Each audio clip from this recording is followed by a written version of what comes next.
Assalamualaikum warahmatullahi wabarakatuh. Bismillah walhamdulillah. Wassalatu wassalamu ala rasulillah wa ala alihi wa sahbihi wa man tabi'ahum bi ihsanin ila yaumil qiyamah. Amin. Pada video ini kita akan belajar bersama mengenai terjemah ayat-ayat suci Al-Quran, asbabun nuzul, dan ringkasan tafsirnya pada surat An-Nas. Namun sebaiknya kita dengarkan dulu murattal dari surat An-Nas sebagai berikut. Bismillahirrahmanirrahim. Qul a'udzu birabbin nas, malikin nas, ilahin nas, min syarril waswasil khannas,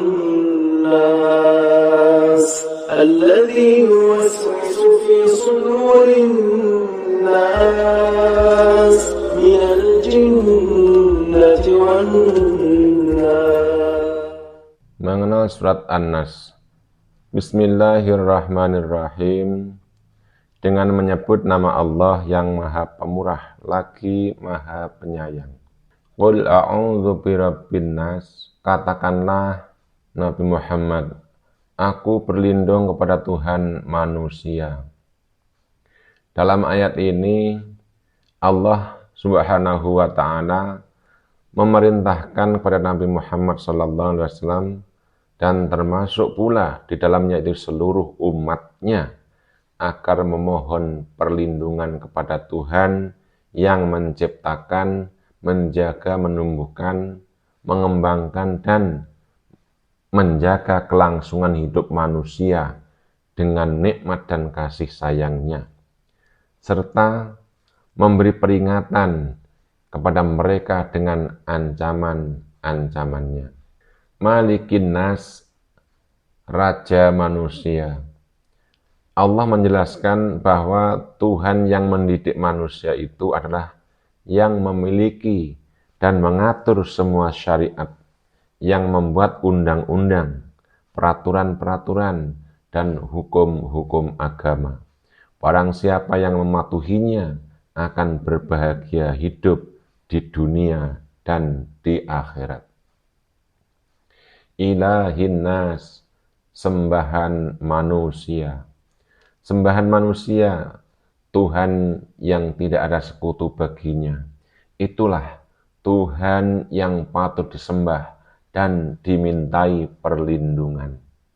Min syarril waswasil khannas, dari kejahatan setan pembisik yang bersembunyi.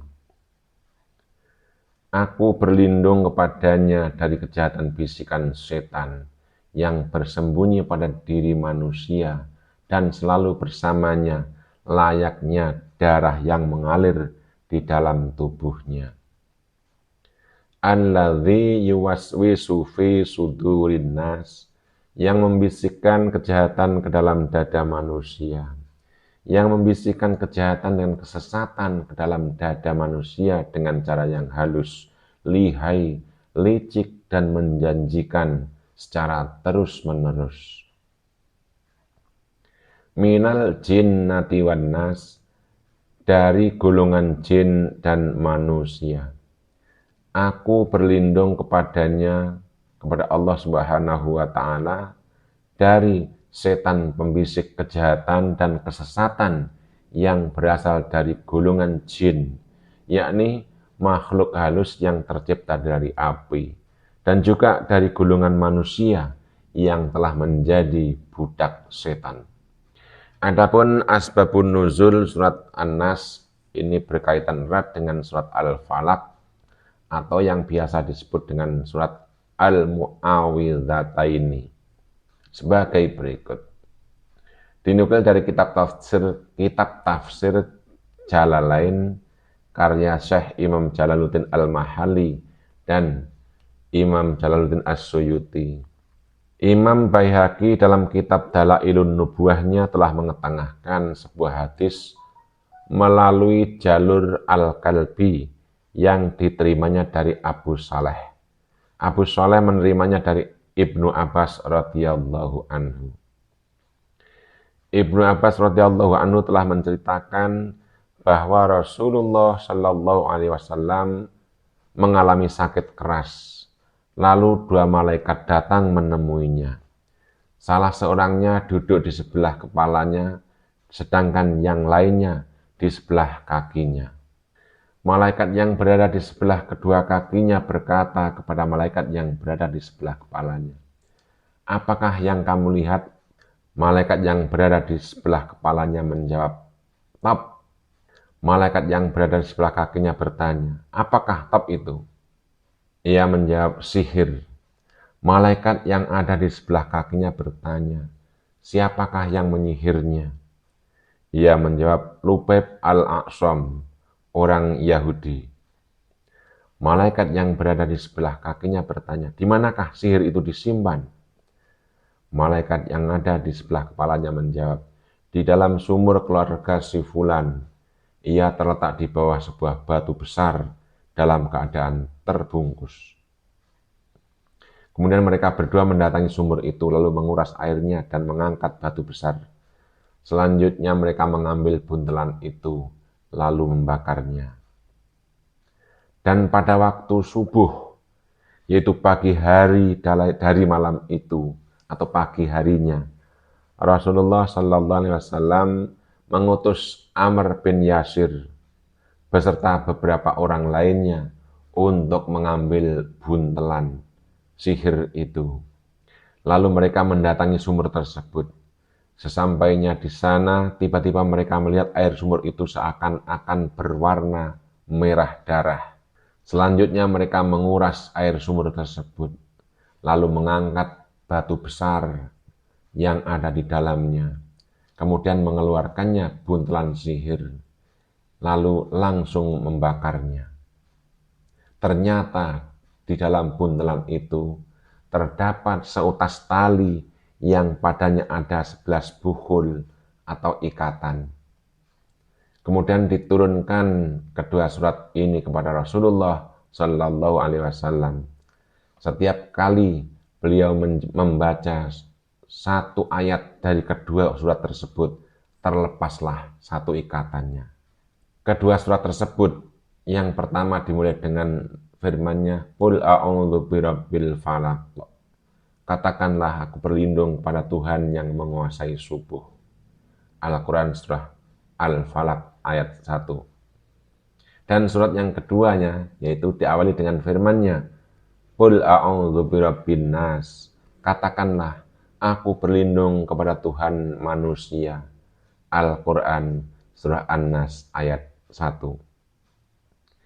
Imam Abu Naim di dalam kitab Ad-Dalailnya telah mengetengahkan sebuah hadis melalui jalur Abu Ja'far Ar-Razi yang telah ia terima dari Ar-Rabi' Ibnu Anas.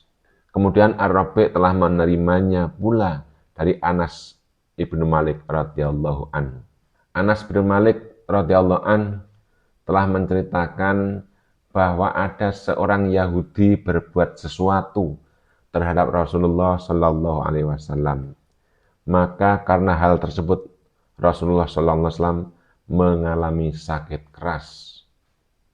Ketika para sahabat datang menjenguknya, mereka mengira bahwa hal itu hanyalah diakibatkan sakit biasa.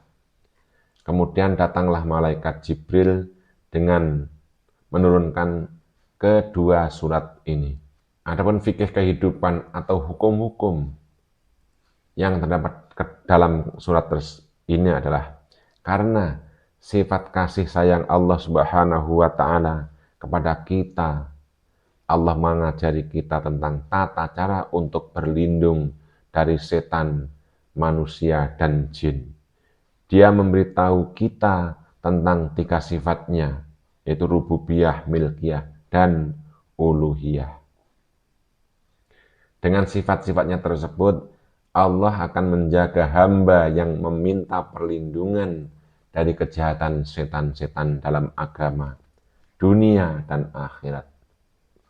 Makna sifat rububiyah menunjukkan perhatian yang lebih, dan keinginan kuat untuk memelihara. Allah menyebutkan bahwa Dia adalah Tuhan seluruh manusia, meskipun sebenarnya adalah Tuhan seluruh makhluk.